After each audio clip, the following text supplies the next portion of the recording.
Assalamualaikum warahmatullahi wabarakatuh. Selamat pagi anak-anak semua, selamat bertemu kembali untuk dengan saya pada pagi hari ini, itu dengan materi fisika. Anak-anak semua, pada pagi hari ini saya akan menerangkan tentang manfaat ilmu fisika baik di kehidupan sehari-hari maupun di beberapa bidang ilmu yang lainnya. Sebelum saya lanjutkan pembelajaran kita tentang manfaat dari fisika. Mari kita baca bersama-sama dengan membaca surah Al-Fatihah, dengan harapan semoga apa yang kita laksanakan bermanfaat dan diridhai oleh Allah Subhanahu wa taala. Alhamdulillah wa Al-Fatihah.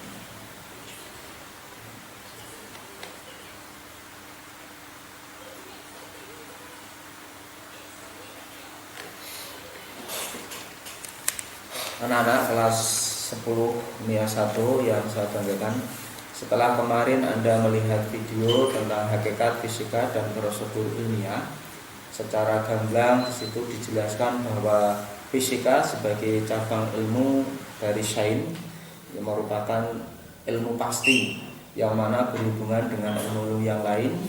Di samping itu juga fisika sebagai produk, fisika sebagai proses, fisika sebagai sikap, kemudian unsur-unsur metode ilmiah, kriteria metode ilmiah. Kemarin kita terangkan. Selanjutnya adalah manfaat mempelajari ilmu fisika. Setelah perlu diketahui untuk anak-anak semua bahwa ilmu fisika ini memiliki peranan yang penting dalam beraktivitas, baik itu kehidupan sehari-hari maupun pada unsur-unsur di cabang ilmu-ilmu yang lain. Mempelajari fisika mempunyai banyak manfaat sekali, mulai dari awal dipelajarinya ilmu fisika. Fisika itu telah terbukti mampu memudahkan manusia dalam menjalani aktivitas kehidupan sehari-hari. Sehingga dengan adanya ilmu fisika ini kita serasa terbantu. Terbukti sekarang banyak ditemukannya beberapa penemuan, kemudian melalui para ilmuwan-ilmuwan, sehingga sangat berjasa sekali, sangat membantu sekali dalam kehidupan kita sehari-harinya. Nanti lebih lanjutnya kita bahas lebih detail. Beberapa manfaat mempelajari fisika, diantaranya yang pertama adalah melalui fisika dapat menyingkap rahasia alam. Bagaimana kita tahu bahwa di dalam Al-Quran sendiri diterangkan bahwa alam ini mengandung rahasia yang sangat besar sekali, dan cara untuk mempelajarinya, mengungkapkannya itu butuh sebuah disiplin ilmu. Dari beberapa disiplin ilmu untuk menyingkap rahasia alam itu salah satunya adalah fisika, yang mana fisika ini sangat penting terutama dalam susunan tata surya, kemudian juga kandungan-kandungan alam semesta ini. Kemudian yang kedua, fisika berperan besar dalam penemuan-penemuan teknologi. Dalam beberapa penemuan di bidang teknologi ini, fisika sangat berpenting sekali. Salah satu contoh misalnya adalah penemuan alat yang bernama teleskop.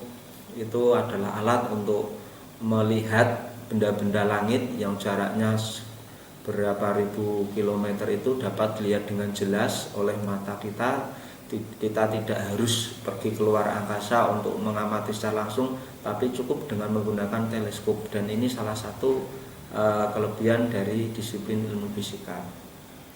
Yang ketiga, fisika berada di depan dalam perkembangan teknologi, karena fisika ini merupakan ilmu yang pasti, ilmu yang nyata, sehingga itu menjadi penggerak, menjadi garda terdepan dalam penemuan-penemuan perkembangan teknologi.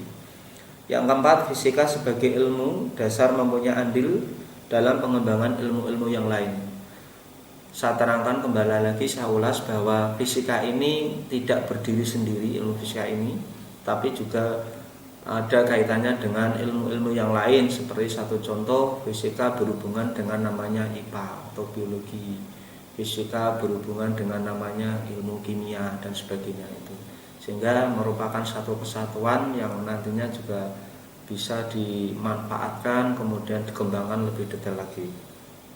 Yang kelima, fisika melatih kita untuk berpikir logis dan sistematis. Karena fisika ini adalah sains, ilmu pengetahuan yang pasti. Ini membuat seseorang yang mempelajari ilmu fisika, mempelajari fisika itu logis, sistematis, artinya terarah, tidak ngawur, urut, tidak amburadul. Karena di depan sudah ada cara-cara metode mempelajari ilmu fisika. Yang keenam, fisika dapat diaplikasikan dalam kehidupan sehari-hari. Tentunya anak-anak semua, kita sadar tidak sadar, menyadari atau tidak, kita itu setiap hari selalu berhubungan dengan yang namanya fisika. Cuma kita itu terkadang itu mengabaikan. Satu contoh misalnya kita naik sepeda motor, atau kita naik mobil, atau sepeda ontel, atau berjalan atau bagaimana, itu secara tidak langsung kita itu berhubungan dengan fisika. Itu salah satu contoh kecil. Peran ilmu fisika dalam beberapa bidang kehidupan, antara lain satu, bidang industri. Bahwa fisika ini, peranan fisika dalam industri ini sangat banyak dari dulu sampai sekarang. Banyak sekali penemuan-penemuan baru dalam bidang industri yang dilakukan, yang diperoleh melalui penelitian fisika. Penemuan bahan mentah setengah jadi atau semikonduktor, penemuan peralatan alat-alat optik, kemudian bahan polimer, penemuan-penemuan mesin-mesin industri, juga memanfaatkan konsep fisika. Dan fisika juga berperan aktif, sangat berperan dalam dunia otomotif atau industri otomotif atau permobilan ya, otomotif. Kemudian diantaranya salah satunya lagi penemuan AC sebagai pendingin ruangan, juga memanfaatkan hukum yang namanya termodinamika. Jadi itu beberapa contoh kecil ilmu fisika dalam bidang industri. Kemudian dalam bidang teknologi, dalam perkembangan teknologi, fisika sangat memiliki andil yang besar, sehingga banyak sekali peralatan-peralatan teknologi canggih yang menggunakan konsep dasar hukum fisika. Satu contoh adalah teknologi digital yang banyak berkembang saat ini menggunakan konsep gelombang elektromagnetik. Kalau di dalam fisika kan ada yang dua gelombang elektromagnetik, gelombang longitudinal, kemudian gelombang transversal. Jadi di antara gelombang-gelombang, nama-nama gelombang tersebut, salah satunya adalah gelombang elektromagnetik yang digunakan alat-alat yang berbentuk digital yang saat ini sedang berkembang pesat sesuai dengan zamannya, yaitu era komunikasi, iptek dan intek ya, ilmu pengetahuan dan teknologi. Penggunaan lampu TL, monitor komputer dan layar LCD ini juga semuanya menggunakan konsep fisika. Sehingga yang dulunya tidak ada kemudian menjadi ada, yang dulunya belum bagus kemudian menjadi bagus, yang dulunya belum sempurna bisa menjadi sempurna. Itu karena berkat adanya ilmu fisika. Yang ketiga, bidang transportasi. Peralatan transportasi tradisional hingga modern itu semuanya menggunakan konsep fisika. Satu contoh, peralatan transportasi tradisional gerobak itu menggunakan konsep fisika, di mana gerobak itu di situ di dalamnya, di tengah-tengah gerobak itu ada semacam laker, yang mana laker itu tempat berputarnya roda pada asnya. Itu juga menggunakan konsep ilmu fisika, sehingga roda itu berputar, itu bebannya tidak terlalu berat, artinya dapat berputar dengan istilahnya dengan tanpa ada halangan, karena di situ ada gesekan-gesekan, yang mana gesekan-gesekan itu antara lakernya di situ dengan ada itu menggunakan pelumas. Itu juga menggunakan konsep ilmu fisika meskipun menggunakan alat transportasi tradisional, apalagi transportasi yang bersifat modern. Itu jelas dari penggunaan delman Gerobak atau alat transportasi tradisional lain yang memanfaatkan gaya dorong dan gaya tarik. Satu contoh misalnya delman itu kan menggunakan gaya tarik, ditarik oleh delman seperti kuda, kemudian sapi, kerbau, dan kemudian ada yang namanya gaya dorong juga seperti gerobak itu kan didorong misalnya. Nah, peralatan transportasi darat, laut maupun udara semuanya menggunakan konsep dasar hukum fisika. Peralatan transportasi darat menerapkan konsep hukum kecepatan. Ya, kecepatan seperti di awal saya utarakan bahwa ketika kita naik sepeda, kemudian kita bisa mengira-ngira kira-kira jarak yang kita tempuh itu berapa kilometer, kemudian kita tempuh dengan menggunakan sepeda motor, kemudian sampai di tujuan jam berapa, itu semua dapat dihitung. Oleh itu dengan melalui kecepatan, yaitu jarak dibagi waktu, itu juga menggunakan hukum fisika, ilmu fisika. Transportasi laut seperti kapal menerapkan hukum-hukum fisika tentang fluida, yaitu adanya gaya apung. Satu contoh kalau kita melihat kapal selam itu kan ada tenggelam, kemudian mengapung, melayang. Itu semuanya menggunakan hukum fluida. Jadi ketika ada kapal selam kemudian bisa tenggelam karena di dalam kapal selam itu ada tabung ruang hampa udara, di situ diisi air penuh sehingga kapal itu menjadi tenggelam di bawah laut, tidak di bawah laut. Kemudian kalau ingin mengapung maka gas atau tabung yang hampa udara itu airnya dikeluarkan separuh paling tidak, sehingga kapal itu akan mengapung. Kalau kapal itu melayang ya berarti tabung ruang hampa udara tersebut harus kosong airnya. Itu semuanya menggunakan hukum fisika, yaitu tentang fluida. Begitu juga dengan transportasi udara seperti pesawat terbang juga memanfaatkan hukum fisika tentang fluida, yaitu bagaimana pesawat itu terbang, landing, ketika dia sedang terbang ke angkasa itu menggunakan sayapnya, itu seperti bagaimana gerakannya. Kemudian ketika dia landing ke bawah, turun ke bawah itu juga sama. Jadi sayapnya yang belakang itu juga harus seperti apa. Semua itu dihitung. Dan cara menghitung karena ada kepekaan udara, cuaca, kondisi, situasi, itu semuanya bisa dihitung melalui dengan namanya ilmu fisika. Sampai ada dulu Pak Habibie itu di dalam gelar doktornya beliau menemukan sangat berjasa sekali dalam dunia penerbangan udara, yaitu hukum keretakan pesawat terbang. Sampai sekarang itu dimanfaatkan oleh beberapa industri penerbangan dunia, bahkan hampir sedunia itu memanfaatkan penemuan dari beliau almarhum Bapak B.J. Habibie, yaitu menghitung keretakan badan pesawat terbang, sehingga bagaimana badan pesawat terbang itu tidak retak ketika berada di udara, karena begitu besar sekali hambatan ketika harus melaju dengan kecepatan tinggi berhadapan dengan awan dan sebagainya seperti itu. Itu semuanya dihitung dengan ilmu fisika, sehingga kita tahu saat ini bahwa banyak pesawat terbang yang istilahnya sudah mengalami kemajuan yang sangat pesat sekali.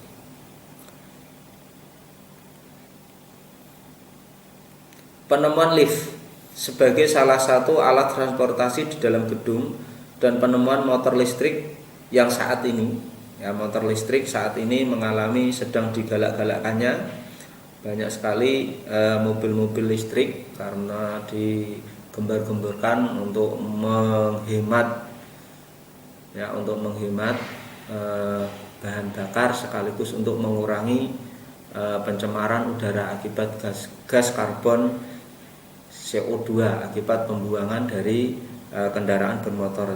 Sehingga sekarang beberapa negara maju seperti di negara-negara barat itu banyak membuat mobil listrik yang ramah lingkungan.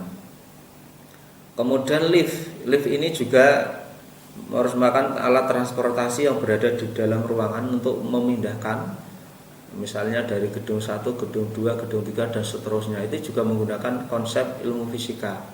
yang mana di dalamnya lift itu di atasnya itu ada gerakan-gerakan, ada putaran-putaran yang mana itu mengakibatkan bisa naik turun sesuai dengan tombol dan keinginan yang diinginkan. Kemudian yang keempat, bidang telekomunikasi. Penemuan berbagai peralatan telekomunikasi dari telepon, telegraf, faksimiil, internet, dan handphone juga memanfaatkan hukum fisika tentang gelombang. Dulu sebelum adanya alat komunikasi modern, kita menggunakan alat komunikasi tradisional seperti kentongan, beduk, kemudian terbang, genderang, trompet. Itu terbatas, artinya area yang ditempuh, area untuk bisa mendapatkan suara alat komunikasi tersebut itu terbatas. Tapi seiring dengan kemajuan zaman, ditemukannya alat-alat modernisasi, kemudian ditemukannya seperti faksimiil, kemudian HP, internet dan sebagainya, ini bisa menjangkau ke seluruh penjuru dunia. Bahkan kejadian-kejadian di luar angkasa pun bisa kita ketahui dalam hitungan menit.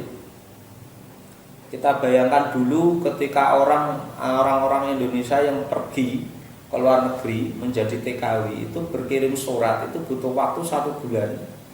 Satu contoh misalnya kita kirim surat dari sini, katakanlah dari Kajen sini, kemudian kirim surat ke Arab Saudi, itu butuh waktu 1 bulan.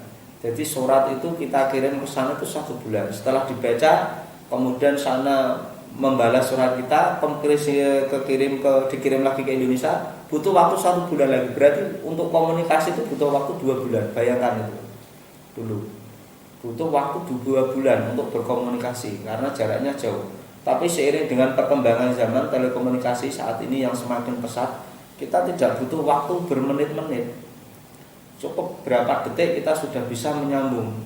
Maka bisa dikatakan seperti HP itu kan komunikasi 2 arah, langsung 2 arah. Kita hanya tinggal ngebel nomornya, kemudian kita akan bisa berbicara langsung dengan orang yang kita tuju. Bahkan kita pun bisa melihat wajah beliau, wajah-wajah orang yang kita tuju. Itu akibat atau kecanggihan dari bidang telekomunikasi. Sehingga sekarang itu jarak yang dulunya jauh sekarang dipersempit dengan adanya kemajuan-kemajuan di bidang telekomunikasi. Kejadian-kejadian di kutub utara, kutub selatan, bahkan di luar angkasa itu kita bisa mengakses, kita bisa mengetahui hanya dalam waktu hitungan menit. Tidak berhari-hari, tidak berminggu-minggu, tidak berbulan-bulan. Cukup hanya beberapa menit atau paling banter berapa jam kita sudah bisa mengetahui kejadian-kejadian yang ada baik itu di bumi maupun di luar angkasa. Karena adanya itu tadi komunikasi, telekomunikasi pesat, HP, internet dan sebagainya. Sehingga dengan adanya alat komunikasi telekomunikasi ini, jarak, ruang dan waktu itu bisa ditempuh. Yang kelima, bidang pertanian. Dalam bidang pertanian, sistem pengairan menggunakan pompa. Dulu menggunakan saluran irigasi, tapi sekarang banyak sudah menggunakan pompa, yaitu air dipompa, kemudian dari dalam tanah dikeluarkan atau mungkin dari kali dipompa, kemudian dimasukkan persawahan ke sawah. Itu juga memanfaatkan hukum fisika. Menggunakan teknologi radiasi memang sangat berguna, karena salah satu aplikasi ini dapat digunakan untuk mengatasi berbagai masalah dalam bidang pertanian Indonesia. Satu contoh, penggunaan pupuk, pembasmi serangga, dan obat-obat yang lainnya, itu semuanya juga menggunakan konsep ilmu fisika.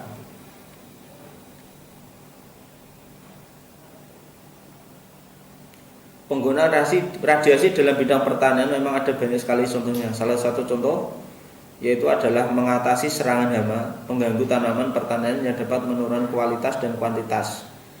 Jadi dengan adanya obat-obat untuk membasmi serangga ini diharapkan hasil pertanian itu bisa meningkat. Yang dulunya katakanlah 1 petak 1 hektar itu hanya menghasilkan katakanlah 5 ton atau 6 ton gabah atau padi basah, Tapi dengan adanya perkembangan ilmu fisika di bidang pertanian itu mampu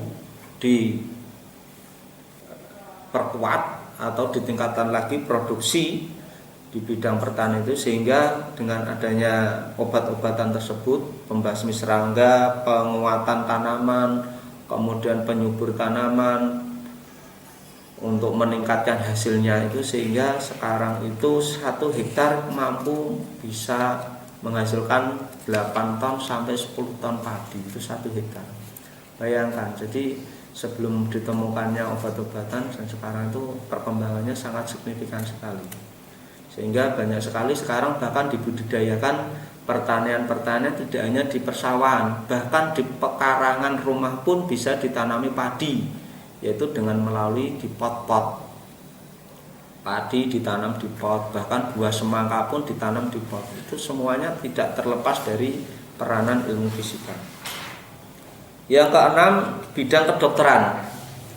Dalam bidang kedokteran, fisika juga berperan sangat penting. Di antaranya ditemukannya peralatan kedokteran seperti endoskopi, CT scan, ini yang sangat berperan sekali dalam dunia kedokteran, sehingga badan kita itu kalau di scan itu semuanya akan kelihatan mana bagian-bagian tubuh kita yang bermasalah, bagian mana yang tidak.